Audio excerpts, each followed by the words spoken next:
Você está no lugar certo, na hora certa, fazendo a coisa certa.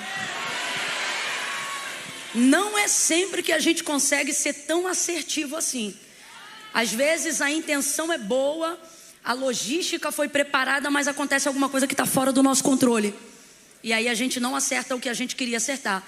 Mas na casa de Deus, dias como esse são 100% assertivos. O que isso significa, Camila? Significa que você tem que ficar acautelado, com cuidado. Porque tem 100% de chance de tudo que você pedir aqui hoje acontecer. Então você tem que vigiar aí com teus pensamentos. Guarda o teu pé que você está na casa do Senhor. E essa igreja tem uma unção, essa igreja tem uma atmosfera. Digo isso como profeta, digo isso como alguém que anda em muitos lugares. A gente sabe quando a gente traz o ambiente, mas a gente também discerne quando a gente desfruta de um ambiente. Há uma unção aqui, se eu fosse você eu não perdia isso por nada. Hoje é dia de orações desafiadoras, escute o que eu estou lhe dizendo. Hoje é o dia de pedir o que você nunca pediu, de entregar o que você nunca entregou. Hoje é um dia maravilhoso para isso. Escute o que eu estou lhe dizendo. Não é todo lugar, não é todo altar que dá para ser tão assertivo assim. Mas hoje é. Você contará testemunhos depois desta noite. Aleluia! Eu contarei testemunhos depois desta noite. Estou falando isso por revelação divina. O Espírito Santo de Deus está falando que esse lugar é um lugar seguro. Estou me sentindo como Jacó, quando viu os anjos que ligavam o céu e a terra nas escadas que subiam e desciam. E ele disse: eita, Deus estava aqui, eu não sabia, mas nós sabemos, Senhor. Nós sabemos. Por isso nós vamos entrar com ousadia. Olha para o teu irmão e fala para ele: não me perturba que eu não vim a passeio. Eu estou ligado, eu estou ligada. Aleluia. Abra comigo a sua Bíblia no livro do Gênesis, capítulo de número 17. Aleluia. Eu não posso ouvir um crente dando glória a Deus, que eu me sinto na obrigação de reagir dizendo aleluia. E se eu ouvir um crente dizendo aleluia, eu me sinto na obrigação de reagir dizendo glória a Deus. Eu sou assim. Glória a Deus. Glória a Deus. Aleluia. Gênesis 17, versículo 15 em diante. Quem achou, diga amém. Amém. Quem não achou, diga misericórdia. Rapaz, é Gênesis. É assim, ó, tu vai abrir a Bíblia e tu vai passar o índice e vai vir o Gênesis. Versículo 15 em diante diz assim o texto sagrado: disse também Deus a Abraão: quanto a Sarai, tua mulher, não mais a chamarás de Sarai, mas Sara será o seu nome. Eu a abençoarei e dela te darei um filho. Eu a abençoarei e ela será mãe de nações. Reis de povos sairão dela. Então caiu Abraão sobre o seu rosto e riu-se. E disse no seu coração: a um homem de 100 anos há de nascer um filho? Preste atenção, gente, aonde Abraão disse isso? Ele riu-se e disse isso no seu... Isso, ele não falou isso, ele pensou isso. A um homem de 100 anos há de nascer um filho? Conceberá Sara com a idade de 90 anos? Foi isso que ele falou, gente? Não, foi isso que ele... Isso, eu quero que você guarde isso. Ele pensou isso, ele não falou, mas ele... E para Deus é a mesma coisa. Disse Abraão a Deus: oxalá viva Ismael diante de ti. Então veja, o que ele está pensando? Ele está pensando uma coisa, e a boca dele está reproduzindo uma coisa que não revela os seus sentimentos mais ocultos. Pensando, ele está pensando: como é que tudo isso que Deus está falando vai acontecer com um homem de 100 anos? Pensando, ele está pensando: como é que uma mulher de 90 anos vai dar à luz a um filho? Mas diante das promessas que ele está ouvindo, ele não fala o que ele pensa. Ele fala o que ele deseja que Deus faça segundo a medida da sua fé, que é o quê? Abençoar Ismael. Porque ele não tem mais nele nível de esperança para receber a promessa de Isaac. Você já tinha lido esse texto na Bíblia? Já tinha? Porque eu vejo todo mundo falando sempre que Sara riu, mas nunca vi ninguém pregando que Abraão riu também. Não é? O texto diz, ele riu-se dentro de si, rapaz. Deus está falando, Sara, tua mulher vai gerar, vai conceber o filho da promessa. Nele eu trago o cumprimento de todas as palavras que eu tenho te dito até o dia de hoje. Ela será mãe das nações. Ela será alguém que vai gerar reis de povos. Rapaz, olha o tamanho da envergadura da entrega da promessa que Deus está confiando a Abraão e trazendo a lembrança naquele ano. Completa para mim, por favor. Deus vem nesse ano do capítulo 17, 25 anos depois, para poder dizer para Abraão o seguinte: tudo que eu tenho te prometido ao longo desses 25 anos, eu vou cumprir esse ano. Só que esse Abraão desse ano já não é o mesmo Abraão de 25 anos atrás. Então ele ri. Um homem de 100 anos vai ser pai. Uma mulher de 100 anos vai dar luz a um filho. Então ele reproduz o seguinte diante das palavras do Senhor: Oxalá, que é o quê? Queira Deus. Assim seja, Senhor, faça assim, Deus. Oxalá, viva Ismael diante de ti. Agora vem comigo. Deus está falando de Ismael? Deus está falando de quem? Quem lembra o nome dele? Deus está falando de quem? Guarda isso. Olha as palavras de Abraão: Oxalá, viva Ismael diante de ti. E Deus lhe respondeu: na verdade, Sara, tua mulher, te dará um filho. O que ele está dizendo?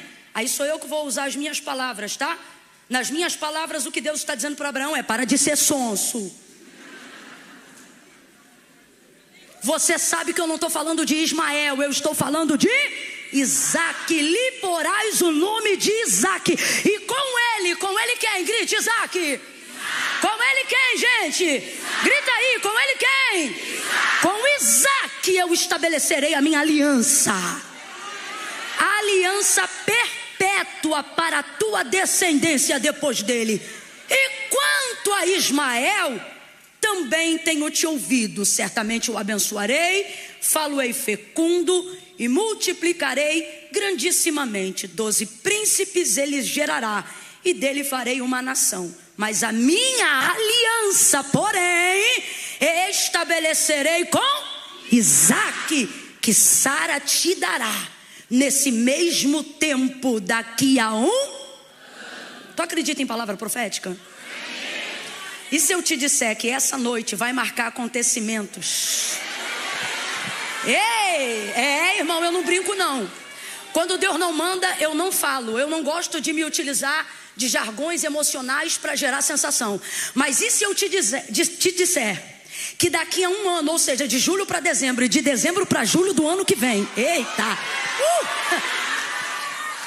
Deus está estabelecendo para nós um tempo de cumprir promessas antigas.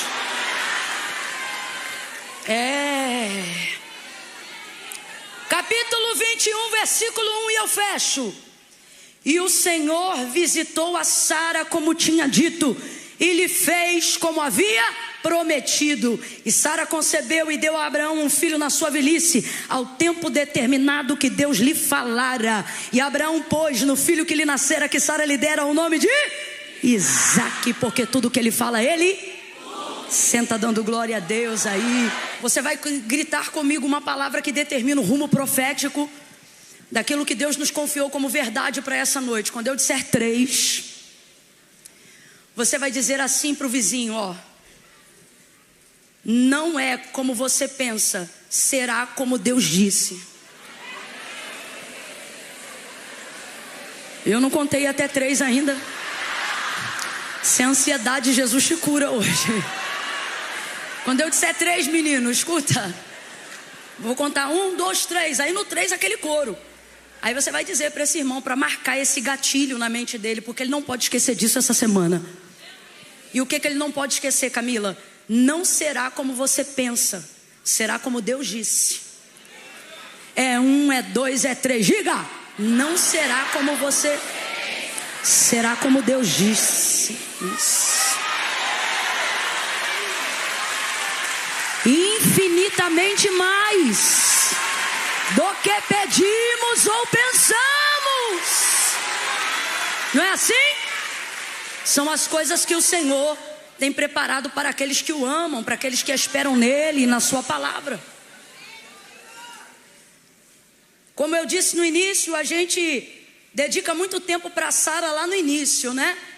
Quando aquela comitiva angelical vai até a casa de Abraão, e um dos anjos, sendo esse um anjo do Senhor, fala com Abraão acerca do futuro. Completa para mim, para eu ter certeza que você está ligado. Esse anjo vai falar do futuro. Fala do futuro com Abraão. E quando você está num tempo favorável, ouvir coisas do futuro não te trazem peso, te trazem ânimo.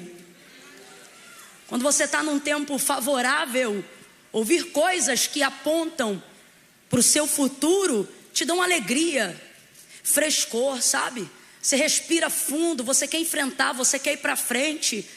Há uma unção de conquista que nos move quando nós ouvimos coisas que Deus está apontando no nosso futuro. Até porque eu nunca vi para absolutamente ninguém Deus apontar futuro de derrota, caminho de destruição. Nunca. Pelo contrário, a palavra de Deus nos orienta ao entendimento de que melhor é o fim das coisas do que o início delas. Desenvolvemos aí com o tempo a expressão de que se ainda não estamos vivendo o melhor momento é porque não chegamos no fim. Porque sabemos que o nosso Deus, Ele é alfa e ômega. Isso traz para nós um princípio muito grande. Tudo que Deus começa, Deus termina. Deus não é Deus de ciclos abertos. Deus é Deus de novos ciclos. Deus não é inconstante. Então Ele agora vai se apresentar a Abraão depois de um tempo. Já havia se revelado, sabia quem era. E Abraão já está caminhando com Deus há um tempo. Só que neste tempo, onde Deus evidencia um pouco mais a extensão do tamanho da promessa que ele vai carregar, da palavra que ele vai receber, aí Deus vai evidenciar isso, dizendo que vai lhe dar um filho. E aí eu estou falando de 25 anos atrás do capítulo 17, tá bom? E aí nessa ocasião, Abraão sente-se inspirado nos seus novos passos da fé. Afinal, ele acabou de conhecer Deus, ele ainda não tem tanto tempo de relacionamento assim com Deus. E me lembra até um novo convertido, daqueles que realmente acreditam em tudo e não duvida de nada. Bons tempos quando a nossa pureza não era filtrada. E parece que eu vejo Abraão assim. E ele ouve aquelas palavras e guarda no seu coração. Mas Sara, que já era avançada em idade e era estéril, ouve isso de longe, escondida, e ri. Diferente de Abraão, ela não ri por dentro. O texto demonstra que ela ri por fora. Ela evidencia isso rindo mesmo. E o tempo vai passar e você conhece essa história. Sara não vai gerar no tempo que eles acreditam que é o tempo chegado do futuro que Deus falou. E a gente tem um problema complexo no nosso relacionamento com Deus. Qual? O fator tempo é a única coisa que gera problema no nosso relacionamento com Deus. Não temos problema em outras áreas. O nosso maior problema, sem dúvida, estou falando para um crente maduro, é o tempo, porque 1000 anos para Deus é como um dia. E um dia para Deus é como 1000 anos. Mas quem aqui tem 1000 anos? Então o nosso maior problema na nossa caminhada do nosso relacionamento com Deus, na maioria das vezes, não é acreditar nas promessas que Ele falou, não é duvidar de que Ele é capaz de realizar. O problema é quando Ele decidiu fazer. Porque existem coisas que a gente só quer se aquilo estiver dentro de um tempo que seja favorável para nós.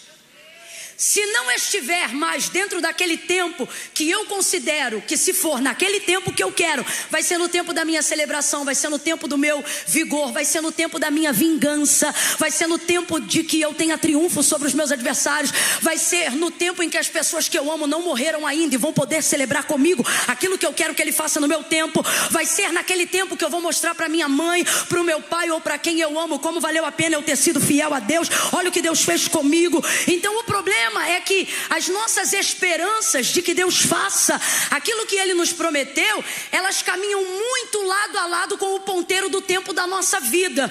Então daqui a pouco a gente passa o tempo, Deus não cumpre, e a gente está enterrando alguém que a gente queria que visse o que Deus disse que ia fazer. Isso já rouba um pouco da nossa fé, e a gente já começa a não querer mais tanto o que queria antes. Afinal, agora que fulano não está aqui, eu já não faço mais questão. Eu estou trazendo só alguns exemplos para a gente entender como é que a coisa funciona de verdade no nosso coração.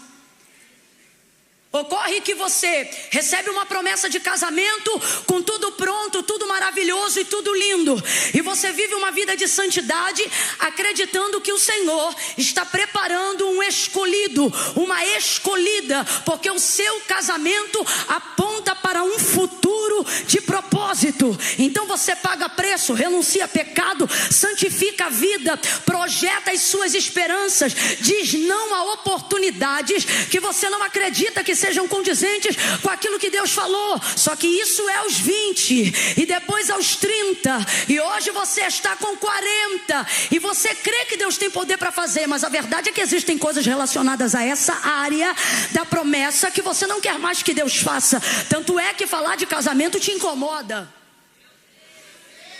Você não fala com a boca, mas como Abraão, você tem tido pensamentos no seu coração, e no seu coração você tem dito: eu não faço mais questão de casar. Só que a sua maturidade de fé não te deixa admitir que no fundo você tem sido tentada e tentado pela incredulidade de duvidar do seu Deus e da alegria que Ele te prometeu. Porque não é que você não vai mais ser crente, não é que teu nome vai ser apagado do livro da vida. A maioria das pessoas que estão me ouvindo agora e estão paradas e estacionadas no maior processo da vida, que é o tempo de espera do cumprimento de uma promessa, elas não têm agonias na alma hoje, na maturidade da fé, porque não creem que Deus vai fazer o que falou. Não, o problema delas é não fazer mais questão que Deus faça. Agora não precisa mais, porque agora eu já envelheci. Eu não quero ser mãe com essa idade. Eu não quero casar com essa idade.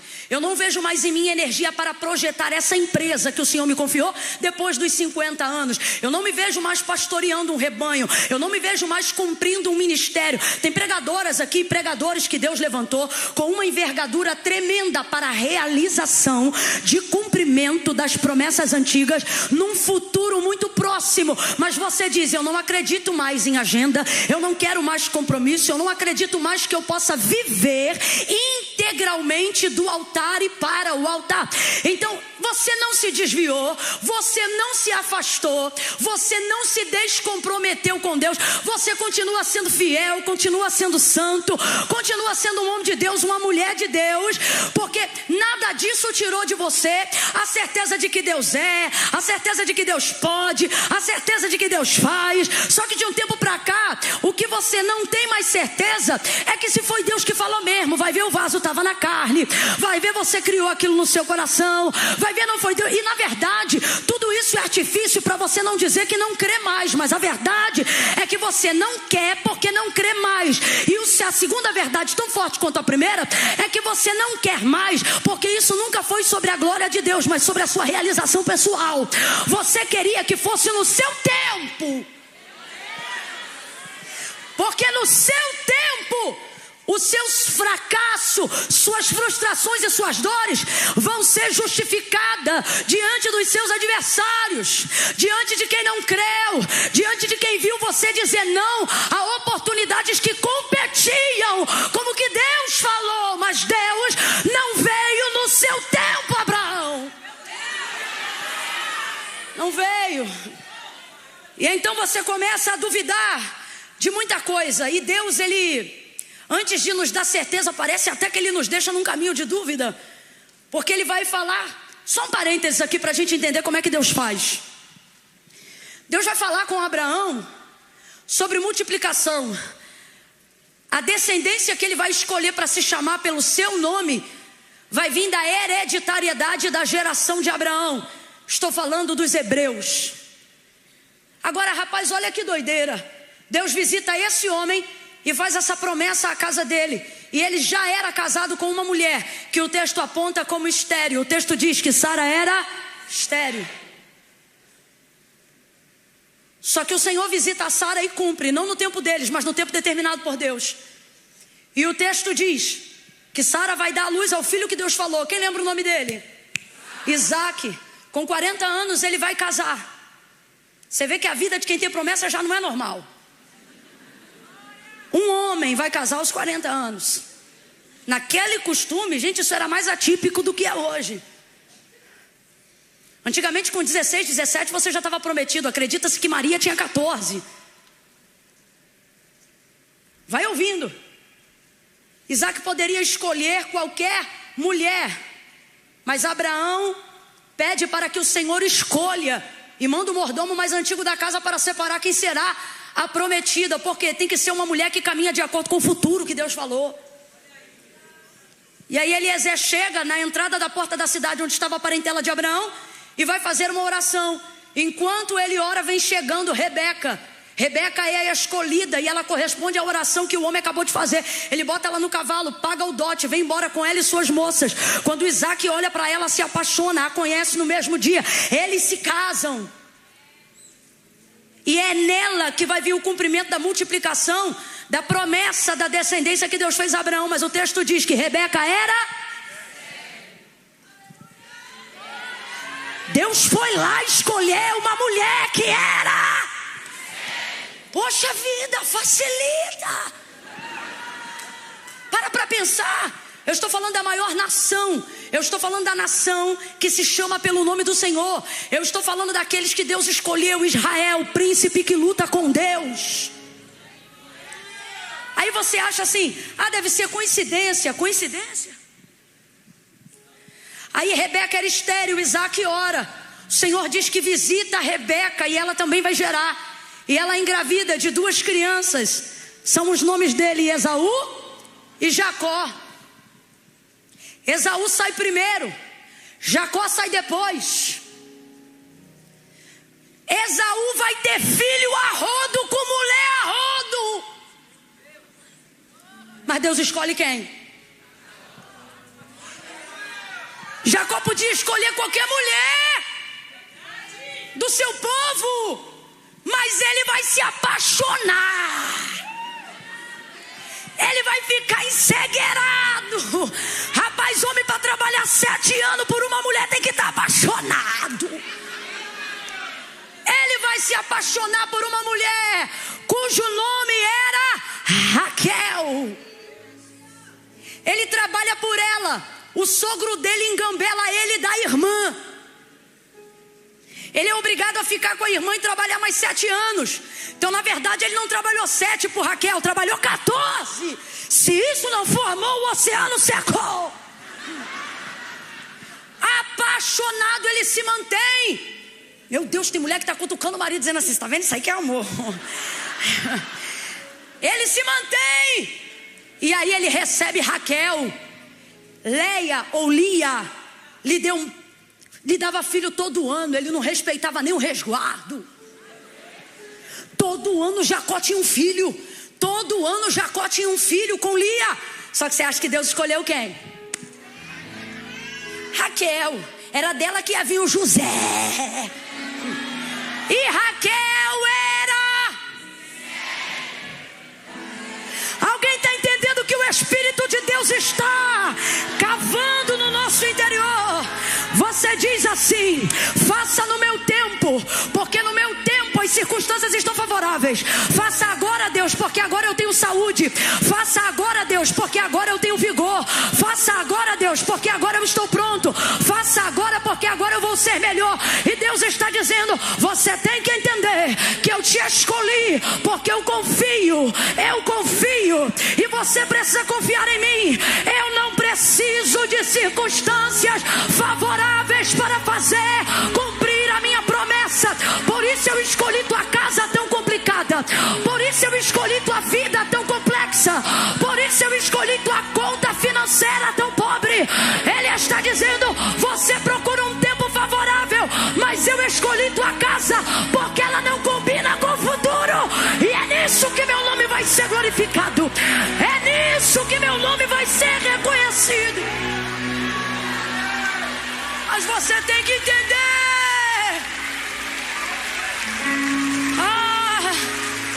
vou falar algo aqui que é difícil de falar, mas difícil ainda de ouvir.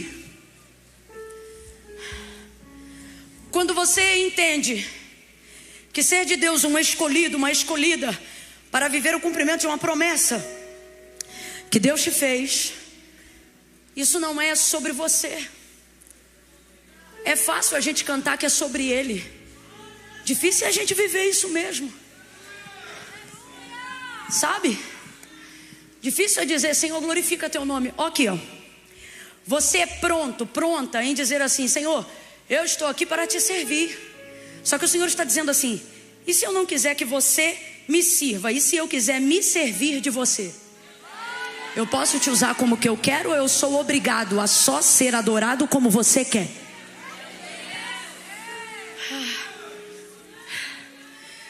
Eu me lembro que foi isso que eu te disse naquele dia que a gente estava indo para Petrópolis, antes de você gerar a Maria, que é a filha de Mara, que faz os olhinhos dela ficar brilhando. Eu disse assim: Mara, o Senhor vai te dar um filho.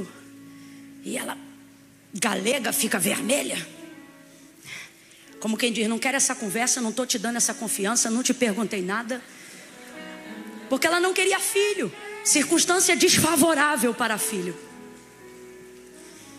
E aí eu disse: Mara, você é serva de Deus? Ela: eu sou. Eu falei: e uma serva de Deus não pode servi-lo com a barriga? Minha filha, filho não é só engravidar não, Camila. E aí eu me lembro que eu confrontei ela e falei isso. E eu disse: Mara, deixa Deus se servir de você. Não planejou, não se preparou, mas tudo que Deus fala, Deus. E sempre numa circunstância totalmente complexa. Quantos anos a Maria tem? 2 anos, é toda boa, 2. É uma alegria para nós, para todos nós, principalmente para os seus pais. E sabe no que eu vejo isso? O que eu vejo nisso? Que a gente é bom de servir a Deus como a gente quer. Olha aqui para mim. Todos nós amamos a Deus até que Ele decida ser soberano. Vamos falar a verdade, vamos jogar limpo hoje. A gente veio aqui para jogar limpo.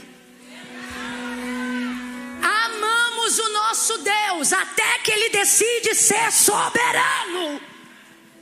E então começamos a refletir se Ele é digno mesmo do meu tempo, se Ele é digno mesmo das minhas renúncias, se Ele é digno mesmo de toda a atenção que eu estou dando para Ele. Gente, não é fácil. Eu não vim criticar Abraão, eu vim organizar os nossos pensamentos e trazer você uma autorreflexão. Agora, por que não é no nosso tempo? Porque Deus não se utiliza de circunstâncias favoráveis para cumprir promessas. Sara era estéril, Rebeca era estéril e Raquel era. Mas foi dessa família que Deus falou: vou multiplicar a descendência e vou levantar um povo. Responda para mim, cumpriu ou não cumpriu? Cumpriu ou não cumpriu? Mas a vida desse povo foi fácil? Deus não está te chamando para a vida fácil, Deus está te chamando para a vida fiel. Ele está perguntando para mim e para você: você quer contar uma história de sucesso onde o seu nome é grande?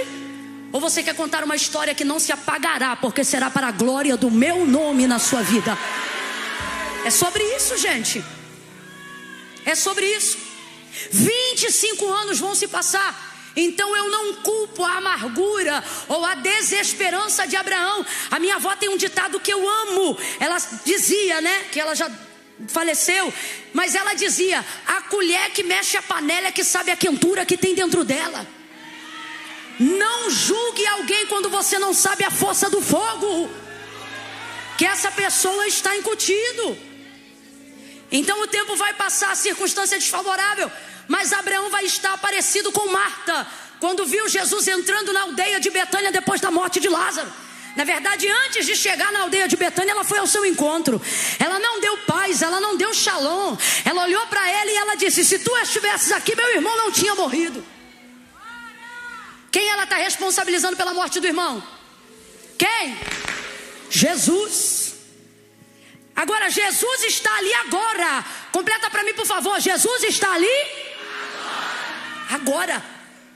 E é isso que Marta tem que olhar. mas ela não consegue receber ele bem agora, porque as palavras dele no passado era que ele amava Marta, Maria e Lázaro, e isso está na cabeça dela. E o que mais está na cabeça dela, Camila? Está na cabeça dela que ele disse que era amigo de Lázaro. Tanto é que quando ela tenta intimidar Jesus com o recado, na ocasião que Lázaro ainda estava enfermo, ela escreve assim, ó: o teu amigo a quem tu amas está enfermo. Isso aqui é intimidade, mas é também um pouco de intimidação. Como quem diz assim: se tu ama, por que tu não vem? Se tu ama, por que tu não está aqui? Se tu é amigo, por que tu não vem curar ele? Ele está enfermo para morrer, mas o Senhor não vem. E Jesus vai abrir aquele bilhete e vai dizer: eu não vou, e não vou de propósito. E o texto diz que ele fica mais alguns dias naquele lugar. Depois que Lázaro morre, passa o primeiro dia, passa o segundo dia, passa o terceiro dia, meu irmão. No quarto dia Jesus vem chegando.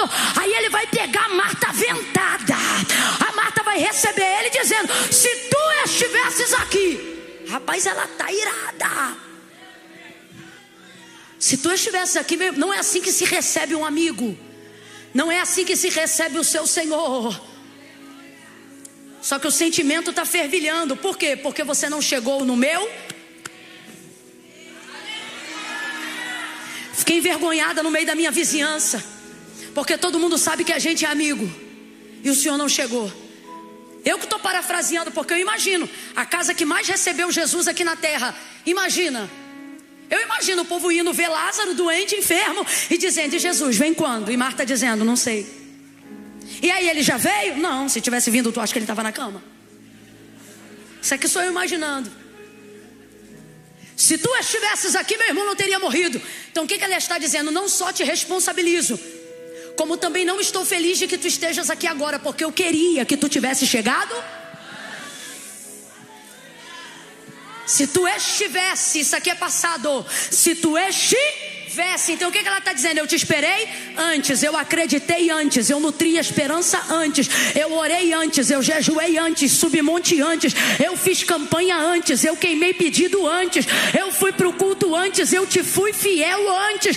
Então tu tinha que ter vindo antes, mas ele não veio. Aí ele diz assim: Marta, o teu irmão vai ressuscitar. Jesus aponta destino, porque passado não governa a nossa vida. É por isso que toda vez que a gente vem falar das mazelas, das frustrações, dos insucessos, dos fracassos que a gente viveu, das lutas que a gente não venceu, e quer que ele se apiede do nosso passado, ele não gasta tempo para nos se apiedar do passado. Ele usa o tempo para lembrar que o futuro está de pé, que o futuro ainda espera. E aí ele diz: Marta, o teu irmão vai ressuscitar. Abra comigo a sua boca e diga: futuro. Abra a boca e diga: destino. Marta, teu irmão vai ressuscitar. Aí ela, muito crente, muito madura, ela diz: eu sei. É igual você que não deixou de servir a Deus, não deixou de amá-lo, sabe que teu nome ainda está no livro da vida, mas aquela profeta que tu foi, tu já não é mais há uns 5 anos. Aquele fervor que tu tinha, já tem uns 10 anos que esse fogo não te visita. Você está cheio de eu sei, cheio da teologia, cheio do não faço mais questão do poder de Deus, porque o importante são os frutos. Coisa de quem não tem mais poder, coisa de quem está feliz de ganhar o céu. Então não importa como vai passar aqui na terra. Só que isso não é vitória, isso é consolo. E consolo você não pode ter no meio do caminho, consolo você só tem no final. Então você está com os sentimentos tudo bagunçado, e Deus me trouxe hoje aqui para dizer: você só fala de circunstância desfavorável e só fala de passado, mas eu vim hoje aqui para te lembrar que o futuro está de pé, e que o destino que eu falei que tinha para você lá atrás, quando eu te conheci, ele não mudou. As circunstâncias mudaram, seu coração mudou, seu comportamento mudou, sua dinâmica e até o seu relacionamento comigo mudou. Mas nesta noite eu vim nesse lugar, assim diz o Senhor, para te dizer: eu sou o mesmo e não mudo, e o que eu falei é o que eu vou fazer. Não será como você pensa agora, porque agora você está tentando dar os teus jeitinhos. Você está igual a Abraão, dizendo: trabalho, abençoa o meu esforço, abençoa o que eu fiz, o que eu pude fazer para me manter vivo e crente até aqui. Só que Deus me trouxe hoje aqui para dizer: eu vou abençoar Ismael, mas aquela aliança antiga que eu tenho contigo, ela foi feita em Isaac. Aquela promessa antiga que você finge que não tem mais, é sobre ela que eu vim falar nessa noite. Com todo carinho, é com carinho, mas é com verdade. Você vai olhar para quem do teu lado e vai dizer assim, ó, com carinho. Fala assim para ele ou para ela: é com carinho. Fala, é com carinho. Fala, é com carinho. Mas eu preciso te dizer, fala, mas eu preciso te dizer: não seja sonso. Você é portador de uma grande promessa. Deus não veio falar do que aconteceu, Ele veio falar do que ainda vai acontecer. Vem algo grande aí. Reacende, Senhor. Mostra pra Ele que é tu mesmo. Mostra pra ela que é tu mesmo.